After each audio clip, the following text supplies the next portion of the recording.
Vem aí uma revisão no Código de Processo Penal, que já tem 69 anos e está completamente desatualizado.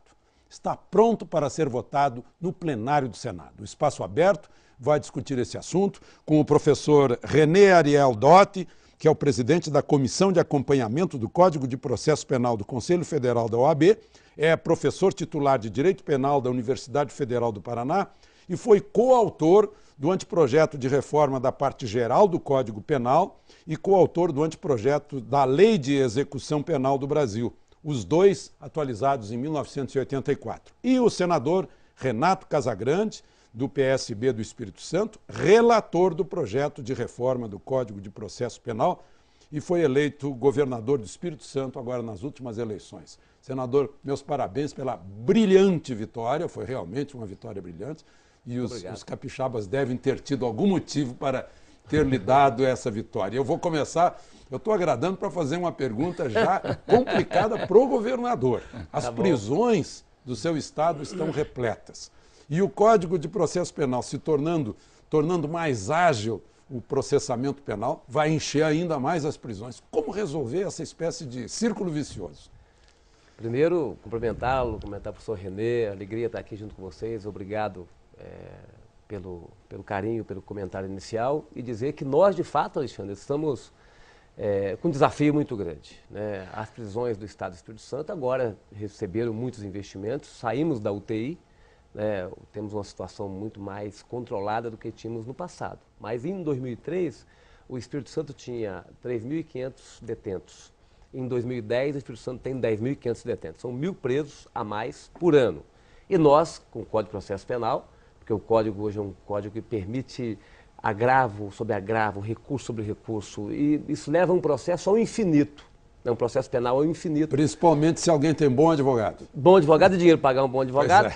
Leva ao infinito e isso gera impunidade. Demora no julgamento, demora exagerada no julgamento, gera impunidade. E impunidade gera crime, estimula impunidade o crime. Gera criminalidade. Então, o que nós queremos, quando eu propus a reformulação do Código de Processo Penal, é para que nós possamos ter um instrumento de combate à impunidade e redução da criminalidade consequentemente. O que nós propusemos no Código? Então, assim, nós queremos tornar a justiça mais ágil, naturalmente podemos prender mais. Mas, ao mesmo tempo, o Código trabalha, tornando mais ágil também, você vai diminuir as prisões provisórias, né? Que é um problema que nós temos hoje. O Brasil tem quase 50% de presos provisórios. E intencionalmente deveriam ficar apenas 24 horas, né? Com uma boa intenção. Não, pode ficar mais, mas assim...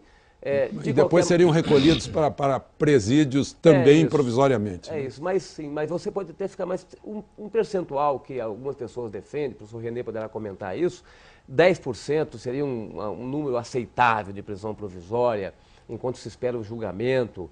Nós estamos apontando para o juiz medidas cautelares, aquela medida antes de concluir o processo, na fase inicial do processo, em que o juiz, ao invés de só mandar prender ou só mandar soltar, ele tem medidas como monitoramento eletrônico, do prisão domiciliar, perda de cargo público, medidas que possam controlar a pessoa que está sendo investigada, que o juiz tenha controle, que a sociedade tenha controle sobre esse elemento investigado, indiciado, e isso não seja o único caminho, o fluxo da prisão. Professor, o senhor como super estudioso desse assunto, como é que o senhor vê essa reforma do Código de Processo Penal? Nós temos visto que no Brasil todo as delegacias de polícia estão com um número intolerável de presos e isto é um problema grave para a segurança pública, porque o problema da rebelião carcerária inicia no interior do cárcere e vai para as ruas também. Mas eu queria, antes de mais nada, cumprimentar o trabalho da comissão, a pessoa do presidente, o desembargador, o ministro Carvalhido, Hamilton Carvalhido, o procurador da República, que foi Pacelli, e o nosso senador Renato Casagrande, que eu pude constatar, como presidente da comissão da ordem, de que Sua Excelência procurou ouvir os advogados. Algumas emendas ainda não foram aprovadas, mas serão apresentadas. E queria dizer o seguinte, eu comparo a presença não só, a atuação não só do senador, como também dos membros da comissão, como uma espécie de personagem da Divina Comédia, porque eles estão elaborando um projeto de lei importantíssimo para o país. Eles têm momentos assim, digamos, de purgatório, quando eles sentem que o desafio parece ser maior do que a possibilidade. Lasciate omnia speranza. Lasciate omnia tutta la speranza. E estão no inferno em alguns momentos, quando percebem que talvez não vá para frente o processo, o projeto, mas tem momentos de paraíso. Quais são momentos? Quando vê a discussão daquelas ideias novas, reformadoras, e também a sensibilidade de poder estar falando com o país sobre um tema da maior importância, que é a segurança pública e a justiça. Todo mundo está sentindo isso na pele. Gêneros de primeira necessidade. E que os governos, infelizmente, não estão cuidando bem, porque o problema da segurança pública não é um problema do governo dos estados, é um problema federal também. Eu acho até que deveria haver um Ministério de Segurança Pública, porque enquanto o Ministério da Justiça tem que cuidar de problemas, digamos, localizados, dos problemas policiais de Tocantins, com a Polícia Federal, ele não pode acompanhar a legislação no Congresso Nacional. Então isso é uma omissão muito grave no meu entendimento, de que não há um setor permanente de caráter federal para a segurança pública, não é?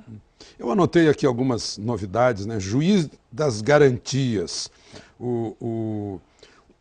a autoridade policial abrindo o inquérito e não exclusivamente o delegado de polícia, né? Acusação exclusiva do Ministério Público, não do juiz. A privacidade na investigação, a ação penal deixa de ser privativa do ofendido, passa a ser uma ação pública. Né? Interrogatório com vídeo. Seriam essas as principais novidades? Eu anotei algumas delas. Por exemplo, juiz das garantias é muito importante, porque no inquérito policial, para evitar que haja violação à Constituição, o juiz das garantias está para defender, está para, digamos, amparar os direitos do indiciado, os direitos da vítima também. É muito importante essa posição, até mesmo para conhecer dos casos de prisão. A prisão tem que ser imediatamente comunicada ao juiz competente, é o caso. Mas também eu tenho visto outros aspectos, como por exemplo... Só um minutinho, professor. Eu queria ouvir sobre o juiz das garantias, o nosso relator. O juiz das garantias, e é uma novidade no processo penal brasileiro, né, porque o juiz vai participar da preservação dos direitos de quem está sendo investigado e vai autorizar a investigação, quebra de sigilo telefônico, bancário, vai delegar, estabelecer uma diligência, atender um pedido do delegado de uma diligência do Ministério Público. Esse juiz, ele participa da parte de investigação e de instrução do processo. Esse juiz das garantias teria Ele não participa do processo, ele não participa do julgamento, da sentença. Mas ele pode dar ali liminarmente a quebra de sigilo, por exemplo? Pode, o delegado, ele vai recorrer a ele quando precisar, o Ministério Público vai recorrer a ele. Quem vai sentenciar, quem vai julgar é um outro juiz. Então nós vamos ter juízes especializados em investigação. Isso vai dar agilidade ao processo e vai caminhar para que quem for julgar não tenha envolvimento com a investigação, tenha isenção para poder fazer o julgamento. Aí acaba também uma certa briga entre polícia e Ministério Público sobre quem conduz o inquérito. E nós estamos também fazendo isso. Uma outra medida, o doutor René vai falar, que nós estamos adotando, além do juiz das garantias, estamos dando prazo para que a lei de organização judiciária possa estabelecer como implementar, onde nas comarcas tem um juiz só. Porque qual a dificuldade? Tem comarca que tem um juiz só, a maioria das comarcas tem um juiz só.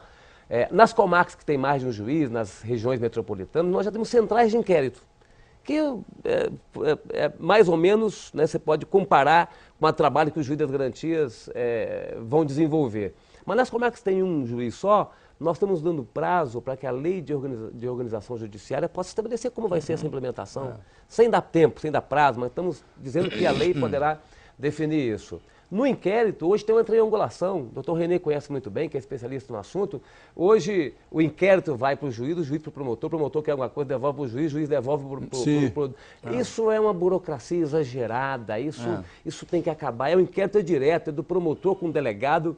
Se o delegado precisar de mais alguma coisa, ele comunica ao Ministério Público. Né? Então, para dar agilidade ao processo, para não ter essa burocracia exagerada que só leva à impunidade. Agora, quanto à autoridade que vai conduzir o processo, pode também ser autoridade policial militar? Parece que Não. levantou-se isso. Isso é um inquérito policial Não. militar. Só se for tem a inquérito competência específico, né? definida. Só se for inquérito Tem específico da competência área militar. definida. Não, então não é conduzir o inquérito, é apresentar aquela primeira ocorrência. Quem preside é o delegado. Boletim de ocorrência. Boletim de ocorrência seria possível? Quem preside o inquérito é o delegado, Uhum. né? A partir da apresentação, a partir o presidiu, tem um prazo para conclusão. Se o réu estiver solto, é um prazo, nós estamos propondo 90 dias. Se o réu estiver preso, 10 dias, podemos prorrogar. Pede-se ao juiz das garantias, uma prorrogação, porque aí o juiz das garantias que atua no inquérito, né? Para prorrogar por mais 10 dias. Se o réu estiver solto, o delegado só comunica ao Ministério Público, não concluir a investigação, só comunica, não precisa mandar o processado. Professor, eu interrompi o senhor ia entrar num Desculpa segundo também, ponto doutor. aí. Embora há casos em que o promotor possa oferecer a denúncia sem o inquérito mesmo, quando tiver documentos suficientes para isso. Eu queria levantar dois aspectos. Primeiro deles, o senador falou na impunidade. E eu e o desembargador Rui Stocco, do Tribunal de São Paulo, redigimos um tipo de anteprojeto prevendo o seguinte: quando o réu que está em liberdade for condenado a uma pena superior a 8 anos, os recursos devem ser julgados com preferência. Assim como são julgados com preferência os processos de réus presos e de pessoas idosas. Significa o seguinte... Pessoa idosa, qual é a idade? 60 anos, de acordo com o estatuto do idoso. Então, veja, um dos problemas graves que existem, o caso Pimenta, por exemplo, do jornalista Pimenta, demora do julgamento do recurso. Então, fazendo com que esse recurso tenha um julgamento preferencial, assim como o réu preso, diminui esse tempo do julgamento. O que não se pode é suprimir o recurso. Um outro aspecto que me parece importante também e preocupante dessa maneira para a nossa classe é quanto ao habeas corpus, porque o projeto apresenta o habeas corpus com uma restrição, que é a seguinte, é de que somente haverá habeas corpus concedido no caso de prisão efetiva. E não há no caso de chamada falta de justa causa, isto é, quando a denúncia... Quer dizer, não há habeas corpus preventivo, então? Não há, porque só há quando na ameaça de prisão, sim, preventivo. Sim, claro. Agora, a Constituição estabelece que dar-se habeas corpus sempre que houver ameaça de coação. Que a pessoa vai depor numa CPI e já vai com habeas corpus na mão. Pois é, exato. Eu entendo o seguinte, o habeas corpus vem desde o tempo, inclusive da ditadura Vargas, o Código é de 41, com este benefício, que é um direito. A pessoa não pode sofrer, digamos, uma denúncia inepta, sem base, por exemplo. E a solução qual é? A solução, se a denúncia for recebida, é um recurso chamado de agravo. Mas se houver a perda do prazo para esse recurso, eu acho, e o senador demonstrou ser sensível a isso nas entrevistas que tivemos, nós sentimos a sua preocupação. Nós fizemos um bom debate com a Ordem, no Conselho Nacional da Ordem. Isso mesmo. Nós tínhamos, no primeiro momento, caminhado na direção, porque o habeas corpus acabou virando também um recurso protelatório, né? Mas nós não queremos deixar nenhuma margem de ofensa ao direito do cidadão. Então nós estamos mantendo a regra como é hoje, o habeas corpus como é. Nós pensamos em alterar, para só ter habeas corpus no momento em que você não tem recurso de efeito suspensivo, mas nós estamos mantendo a regra atual numa discussão que nós fizemos muito de alto nível com a Ordem dos Advogados do Brasil. Agora, eu queria completar esse ponto, se me permite. Nós sabemos que há uma carga oceânica de processos. Eu tenho dito em artigos, a carga oceânica de processos, os tribunais não vencem o número de habeas corpus. Mas qual seria a solução? Suprimir, restringir um direito fundamental ou administrativamente ampliar o quadro, digamos, de recursos humanos e materiais? Por que não descentralizar, inclusive, em turmas? Turmas não, fora, inclusive, de Brasília, mas turmas. Um exemplo, a Justiça do Trabalho. Cada região tem um Tribunal Regional do Trabalho. O senador levantou um ponto. Mas nós ajustamos essa só um preocupação minutinho, senador. professor Renan. Nós temos que fazer um intervalo agora e já voltamos para continuar esse assunto, mas eu gostaria também de levantar um assunto que o senhor é que primeiramente levantou, sobre perda do cargo público, que é algo que diz respeito à cidadania. Logo depois dos comerciais.